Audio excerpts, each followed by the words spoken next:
les humiliations, Dieu ouvre toujours une porte pour l'accomplissement de sa parole. Est-ce qu'on peut se lever pour lire la parole de Dieu et honorer la parole de Dieu? Donc nous avons plusieurs textes, mais on va en prendre 3.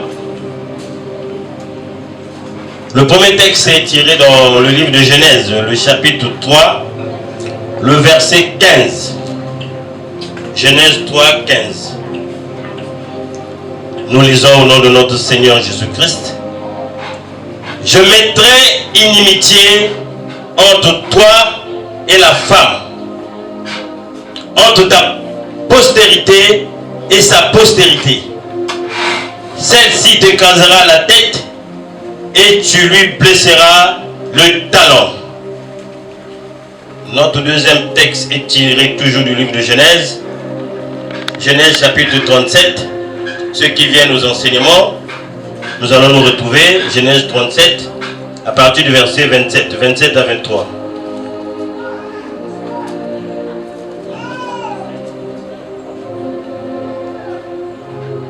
Genèse 37, 27 à 33. Nous allons lire au nom de notre Seigneur Jésus-Christ. Venez, vendons-le aux Ismaélites et ne mettons pas la main sur lui, car il est notre frère, notre chair. Et ses frères l'écoutèrent. Au passage des marchands madianites, ils tirèrent et firent remonter Joseph hors de la citerne, et ils le vendirent pour 20 cycles d'argent aux Ismaélites, qui l'emmenèrent en Égypte. Ruben revient à la citerne, et voici Joseph n'était plus dans la citerne. Il déchira ses vêtements, retourna vers ses frères et dit: l'enfant n'y est plus, et moi, où irai-je? Ils prirent alors la tunique de Joseph et, ayant tué un bouc, ils plongèrent la tunique dans le sang. Ils envoyèrent à leur père la tunique de plusieurs couleurs, en lui faisant dire: voici ce que nous avons trouvé. Reconnais si c'est la tunique de ton fils ou non. Jacob l'a reconnu et dit: c'est la tunique de mon fils. Une bête féroce l'a dévoré. Joseph a été mis en pièces. Nous allons prendre notre dernier texte qui est dans le Nouveau Testament, Jean, l'évangile selon Jean, le chapitre 12.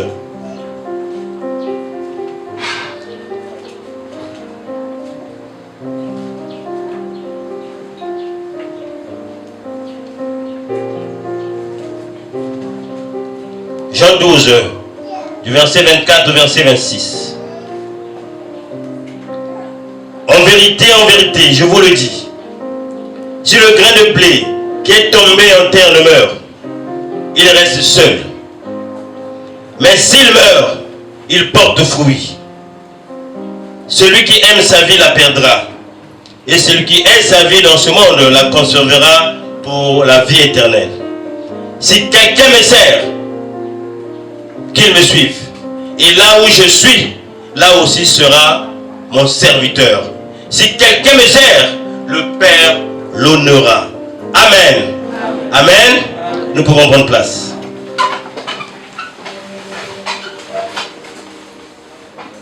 Nous avons dit, devant les humiliations, Dieu ouvre toujours une porte pour l'accomplissement de sa parole. Tout au début de cette année, au mois de janvier, nous avons parlé de ce que Dieu est l'auteur de la création, l'auteur de l'accomplissement de sa parole. Ce que nous avons vu au début de cette année, toujours dans Genèse. Et mais dans la création, Dieu donne sa parole en tant que créateur. Il a créé l'homme. Il dit à l'homme: tu as été créé à ma ressemblance et à mon image. Mais il donne à l'homme le pouvoir de dominer sur toutes choses. De dominer sur toutes choses. Donc Dieu donne à l'homme la domination sur toutes choses. L'homme, le patron de la terre. Et en relation avec Dieu, il domine la terre. Donc il y avait une relation parfaite, intime entre l'homme et Dieu. il avait une harmonie. Parce que l'homme était attaché à Dieu. L'homme était dans la spiritualité. Il était en permanent en relation avec son Dieu. Mais quand arrivait le serpent qui vient tromper la femme, donc trompe les deux. Et ils sont confus devant Dieu. Quand Dieu les cherche, ils s'écartent. Ils se mettent de côté parce qu'ils ont subi l'humiliation causée par le serpent. Eux qui avaient une relation parfaite avec Dieu, qui étaient en harmonie avec Dieu, partageaient la gloire de Dieu, étaient le dominateur de la terre. Les animaux obéissaient aux hommes. Ils ont perdu cette position parce que le mensonge du serpent est venu et se sont sentis humiliés. Puisque lorsqu'on fouille papa qui t'appelle, tu te reproches de quelque chose. Consciemment, tu es humilié. Mais devant le témoin aussi, le serpent, ils étaient humiliés. L'ordre qui régnait entre l'homme et Dieu a été changé par le désordre, par le chaos.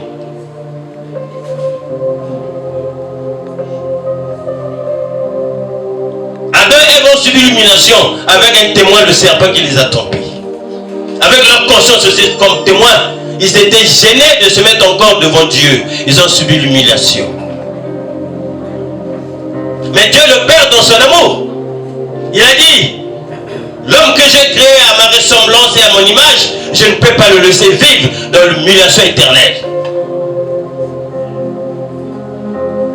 C'est ainsi qu'il donne cette parole au serpent. Puisque tu l'as fait, je mettrai inimitié entre toi et la femme. Inimitié entre ta postérité, donc ta descendance, ta suite, et la postérité de la femme. La postérité de la femme te crasera la tête, tu vas lui mordre le talon.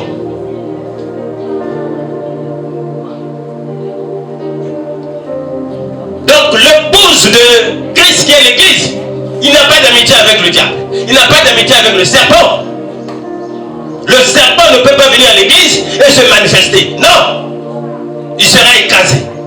Ou il sera converti pour devenir fils de Dieu. Il a dit: je mettrai une inimitié entre toi et la femme. Il n'y a pas d'accord, il n'y a pas d'alliance entre le fils de Dieu et le monde, entre le fils de Dieu et Satan. Parce que le Créateur a dit inimitié. Attends, tu sais bien que celui qui est à côté de toi c'est un sorcier, mais c'est ton ami. Non, pour un fils de Dieu, inimitié. Vous ne pouvez pas vous asseoir, vous accorder avec celui qui est régulièrement dans le mal, celui qui ne glorifie pas Dieu, celui qui donne des paroles, pose des actes qui ne glorifient pas Jésus-Christ. Vous ne pouvez pas être en harmonie. Et Dieu, dans son amour, il donne une prophétie. Il dit: vous ne pouvez pas vous attendre, la prospérité de la femme viendra t'écraser la tête. Il dominera sur toi. Il te vaincra. Mais il est fidèle. Et tout au cours de l'histoire de la Bible, tout au cours de notre vie, nous sommes des témoins de ce que Dieu a dit. Nous sommes passés par des épreuves, mais ça s'est accompli. Je vais appeler quelqu'un qui va nous raconter cette histoire. Et cette personne, je l'appelle, s'appelle Moïse. Moïse vient ici pour dire ce que Dieu a dit au commencement, il a accompli. Il y a plusieurs exemples de ce que Dieu a ouvert une porte pour que l'homme, la femme qui est dans l'humiliation, soit élevée, soit glorifiée. Moïse nous parle d'Abraham et de sa femme Sarah. Nous connaissons bien l'histoire de Sarah et Agar. Sarah n'avait pas d'enfant et a autorisé Abraham d'avoir un enfant avec sa servante. Et Agar met au monde Ismaël. Et Agar et Ismaël se sont mis à se moquer de Sarah. Donc Sarah est en train de vivre l'humiliation parce qu'elle n'avait pas d'enfant.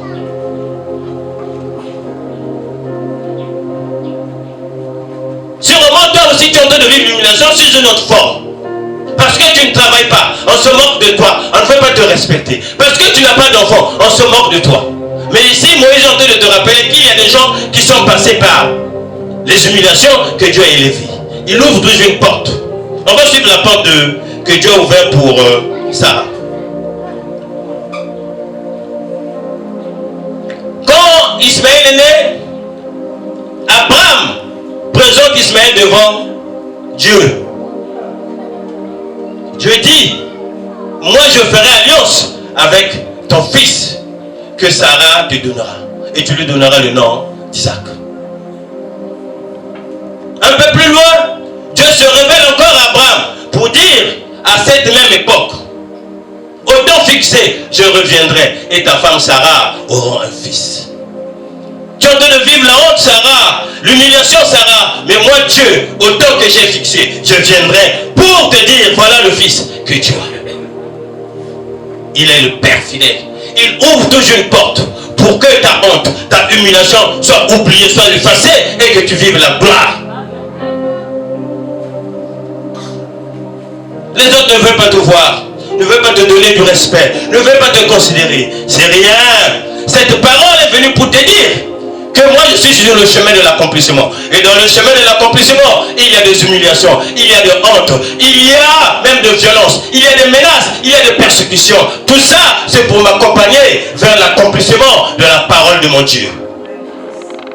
Pour que tu ne sois pas comme l'homme du monde qui ne sait pas interpréter les faits. Mais Dieu, par sa sagesse, te donne cette connaissance pour que tout ce que tu vas vivre, c'est que moi j'ai été destiné pour vivre la gloire de Dieu. Épine, humiliation, honte, message, vous m'accompagnerez vers ma gloire. Moïse continue. Il donne encore un exemple. Il dit, je vous relate encore des exemples où Dieu a ouvert une porte pour son fils ou pour sa fille qui vivait dans l'humiliation pour l'élever. Et cette fois-ci, il nous parle de l'exemple de Joseph. Ceux qui viennent le jeudi à l'enseignement, nous avons déjà été enseignés ceci. Mais on rappelle pour toi qui ne vient que les dimanches. Moïse nous parle de Joseph, fils de Jacob, le plus jeune de ses frères, aimé par son père parce qu'il a eu à la vieillesse. Et le père, pour exprimer son amour, a fait faire pour son enfant Joseph une tunique de plusieurs couleurs. Ses frères sont allés pour paître les troupeaux. Et papa demande à Joseph d'aller voir si ses frères sont en train de bien faire le travail. Ils étaient supposés aller à Sichem. Et en route, quand Joseph va pour chercher ses frères, il rencontre un monsieur qui lui dit non, ils ne sont pas allés à Sichem, ils sont allés à Dothan. C'est à Dothan qu'il va vivre les humiliations sous toutes les formes. Comme Joseph avait ce don de songe qu'il disait devant ses frères, devant ses parents, ils étaient déjà contre lui parce qu'ils disaient lui il a quelque chose de Dieu, de différent que nous n'avons pas. Ce matin aussi, on te rappelle, toi aussi tu as quelque chose que le monde n'a pas. Tu as quelque chose que les autres membres de la famille n'ont pas. Tu as quelque chose que les voisins du quartier n'ont pas. Tu as quelque chose que tes collègues de service n'ont pas. Tu as quelque chose que tes collègues du marché n'ont pas. Et ils vont se lever contre toi. Sachant que Joseph avait quelque chose, la sémence divine en lui, ils se sont mis ensemble pour compléter, pour tuer Joseph. Parmi eux, il y a un qui dit ne le tuons pas, c'est notre frère. Dieu ouvre toujours une porte. On voulait le tuer pour arrêter l'histoire, parce qu'il est éternel, il est juste fidèle. Il a dit, Joseph, je ferai de toi un grand homme dans ce monde. On a dit, on se le tue, on va prendre un frère, ne sachant pas que c'est Dieu qui se manifeste, ouvrirait une porte. Ils peuvent vouloir te tuer, physiquement, spirituellement. Ils peuvent vouloir te tuer en causant, quand tu es licencié dans l'entreprise, en causant que tu échoues à tes examens, à tes démarches. Mais Dieu, le grand Dieu qui a parlé sous toi, ouvrira toujours une porte. Ils ont décidé finalement de le mettre dans une citerne. Citerne, forme de prison. Ah, jeudi. Mais venez les jeudis, les frères. On va aller vite. Mais le jeudi, le pasteur nous a eu le temps d'expliquer que Dothan, c'était comme une ville, un lieu de honte, d'humiliation pour Joseph. Mais toi aussi tu as un Dothan. Ta parcelle est un Dothan pour toi. Ta maison est un Dothan pour toi. Donc tu as de l'humiliation. Un homme qui ne reconnaît pas les valeurs de sa femme, une femme qui ne reconnaît pas les valeurs de son homme, devient comme un Dothan, lieu d'humiliation. Ton quartier est un Dothan. Toujours, c'est un Dothan pour toi, lieu d'humiliation. Alors qu'il est allé pour aider, pour les rencontrer par amour, il subit l'humiliation. Sûrement on l'a frappé, on l'a mis dans la citerne c'est une forme de prison. Il n'était pas libre, il était enfermé. Sûrement, tu es en train de vivre la même situation que Joseph, dans une citerne spirituelle. On dit on va voir ce qu'il va devenir, on va voir comment il va guérir, on va voir comment il va évoluer. Tu es dans une citerne spirituelle. Mais aujourd'hui, le grand Dieu te rappelle que peu importe les situations, peu importe les obstacles, peu importe les difficultés, ce que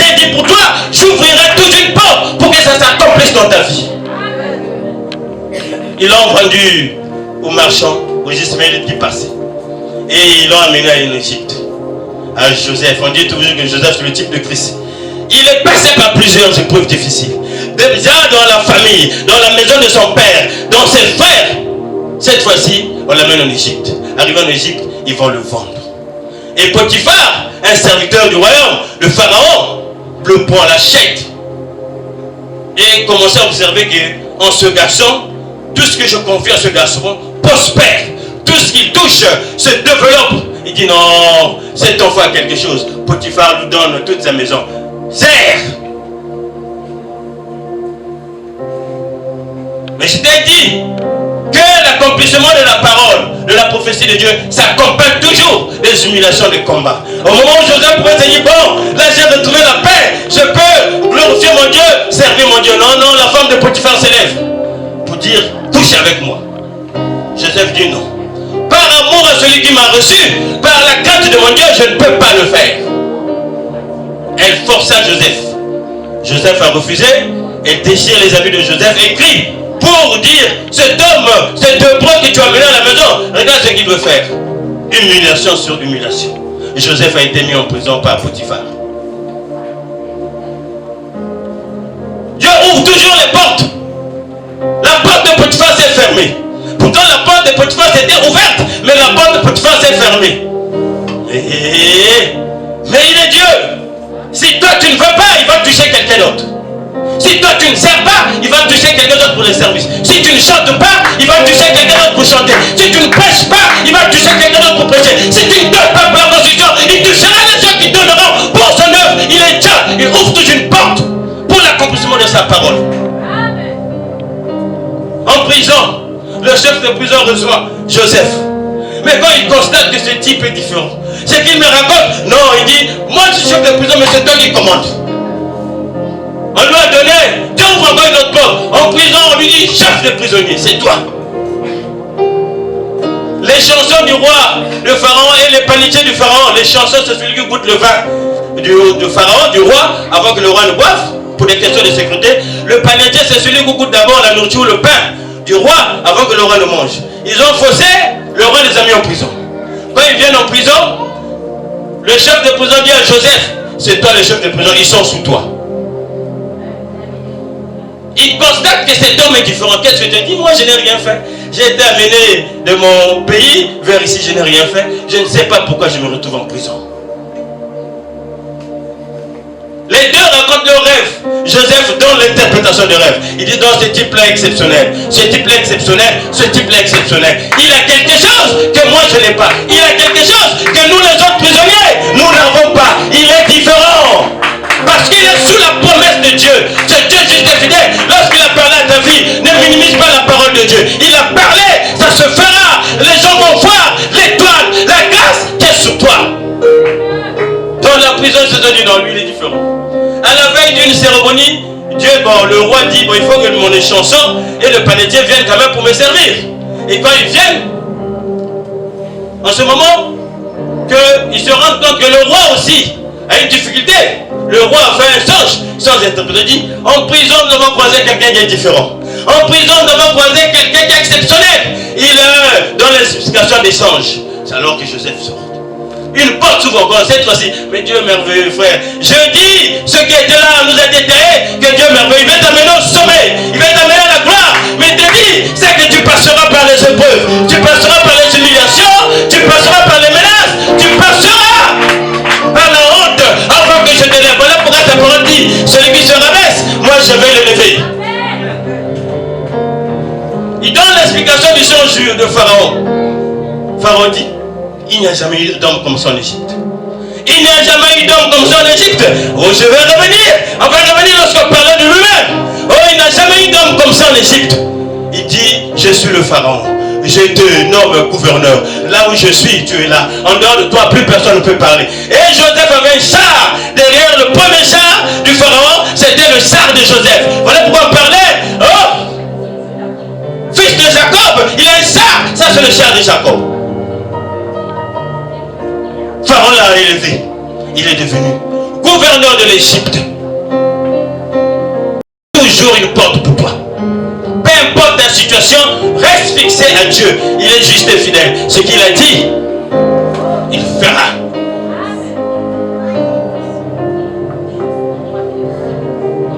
David, à côté de Saoul, le roi Saoul, sachant que David est désigné pour hériter le trône, voulait le tuer. Voulait tuer David. Mais Sabaoth est toujours présent, il ouvre toujours une porte. Dieu a suscité Jonathan. Jonathan aimait David comme son âme. Au courant du plan maléfique de son père, Jonathan dit à son frère David, vas-y, reste, ne reste pas là, soit à la réunion. Je donnerai une raison. Je dirais que je t'ai envoyé en mission pour que le père ne le tue pas. Dieu a ouvert une porte. Je ne connais pas la situation que tu es en train de traverser. Je ne connais pas ce que tu es en train de vivre. Personnellement, ce que tu es en train de vivre dans ton couple, ce que tu es en train de vivre dans ta famille, dans ton foyer, ce que tu es en train de vivre dans ta spiritualité, tes dons spirituels, ce que tu es en train de vivre dans ton ministère, ce que tu es en train de vivre en tant qu'ouvrier de Christ, je ne sais pas, mais lui qui a parlé pour toi, il le sait. Ce matin, il vient pour te rappeler, j'ouvre toujours une porte pour que ma parole s'accomplisse. La Bible déclare, il veille à sa parole jusqu'à son accomplissement. C'est que Dieu veille sur toi. C'est qu'il a déclaré pour toi. Il a dit, je connais les projets que j'ai établis pour toi, mon fils. Les projets de paix, de bonheur, de prospérité, de longévité. Il accomplira, ça se fera, quels que soient les obstacles, quel que soit le temps. Il a dit à Sarah, au temps que j'ai fixé, ta saison arrive. Ta saison arrive. N'oublie pas, Dieu est fils de saison. Ta saison arrive où Dieu va te lever malgré les humiliations que tu es en train de vivre. Au moment où le diable pensait, oh c'est fini, ces deux-là, j'ai cassé leur relation avec leur Dieu, j'ai cassé leur relation avec leur Père. Dieu, dans le ciel dit, ce n'est pas encore fini, tu n'as pas encore rien compris, tu n'as pas encore rien vu. Et Jean nous dit, Dieu a tant aimé le monde qu'il a envoyé son fils pour venir écraser la tête du serpent, pour que nous soyons libérés, pour que ta relation avec Dieu soit rétablie, pour que tu vives les promesses que Dieu a établies pour toi. Tu sois le dominateur de la terre, tu sois le premier, non le dernier, tu sois la tête et non le queue. Jésus-Christ est venu pour rétablir cet ordre qui était détruit par le diable. Il a subi l'humiliation. On s'est moqué de lui. On l'a frappé, on l'a graissé, on l'a fait boire du vin. On a mis au Seigneur chaque fois des piles sur la tête. Il a souffert, il a subi l'humiliation en tant que Dieu. Mais il est mort. On l'enterre enseveli. Et le troisième jour, le Dieu de Père dit, j'ai le pouvoir de toutes choses. La terre ne peut pas te contenir. Il s'est ressuscité. Il est ressuscité. Il est ressuscité. Il est ressuscité avec ta vie qui était morte. Il est ressuscité avec ta maladie qui est enfouie. Il est ressuscité avec ton travail, avec ta liberté, avec ta gloire. Il a dit dans sa parole, il faudrait que le blé, le grain de blé meure. Comme ça, en ressuscitant, il donne plusieurs grains de blé. Jésus-Christ en ressuscitant a fait de nous les Christ. Dieu, il est ressuscité avec toi. Il est ressuscité en te donnant le pouvoir. Ne crains rien. Reste fixé à Christ. Reste fixé à Dieu. Tout ce qu'il a établi pour toi, pour tes enfants, pour ta femme, pour ton mari, pour ta famille, pour l'église, pasteur, reste focus pour l'église. Même si moi je ne donne pas, même si je ne donne pas, ce qu'il établit s'accomplira. Même les Cubains viendront donner l'argent aussi. Peut-être les Tchadiens, peut-être les Gabonais viendront dire, oh, du Seigneur, il faut donner l'argent. Ce qu'il a dit, il ouvrira toute une porte pour l'accomplir. Ne sois pas celui qui ignore.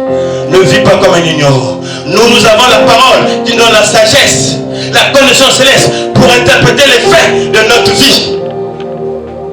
Ah, j'avais toujours dit, c'est que pas ma gueule motivée, mais choisis le bon camp. Choisis le bon camp. Moi j'ai choisi le camp du vainqueur qui s'appelle Jésus-Christ. Parce que il a dit qu'il est fidèle. Il a des témoignages qu'il est fidèle. Ce qu'il a dit, il accomplit. Si on donnait le micro à chacun de nous, chacun devait dire, il avait parlé, j'ai vu ça, j'ai vécu, j'ai chanté de vivre. Dans ta vie, tu es témoin de ce que Dieu est en train de faire. Il a parlé et ça s'accomplit.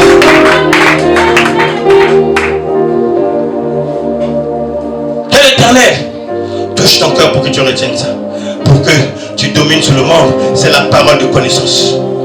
La parole de Jésus. La foi en ce que Dieu a dit. Oh maman, non, mon frère. Jésus-Christ est mon Seigneur Sauveur. Ce qu'il a dit, il va faire. Même en dernier, il intervenait comme il intervenait en Job. Que le Seigneur te rappelle te donne la force de retenir cette parole. Que mon Dieu ouvrira toujours une porte pour que ce qu'il a déclaré sur moi, sur ma femme, sur mes enfants, sur mon église, sur mon activité, sur mon entreprise, sur mon emploi, s'accomplisse. Il est Dieu. Alléluia. Gloire à Jésus. Merci Seigneur. Est-ce qu'on peut se lever pour exprimer notre confiance en ce Dieu juste et fidèle?